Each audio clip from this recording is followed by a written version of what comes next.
Hi guys, welcome back to our YouTube channel Rithik Nidhi's world. ఈరోజు గోంగూర పచ్చడి ఏ విధంగా తయారు చేస్తారో చూద్దామండి. ఫస్ట్ గోంగూరను బాగా నీళ్ళలో కడిగి పెట్టుకోవాలి. కడిగిన గోంగూరను బాండిలో వేసి కొంచెం నీళ్లు వేసి ఉడకబెట్టాలండి. ఉడికిన దాన్ని తీసి పక్కన పెట్టుకోవాలి. బాండీలో నూనె వేసి ఎండుమిరపకాయలు, ధనియాలు, జీలకర్ర వేసి వేయించి పక్కన పెట్టుకోవాలి.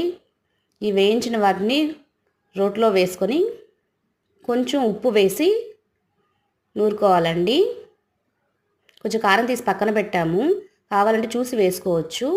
ఉడకబెట్టిన గోంగూరను వేసామండి, వేసి నూరుకోవాలి.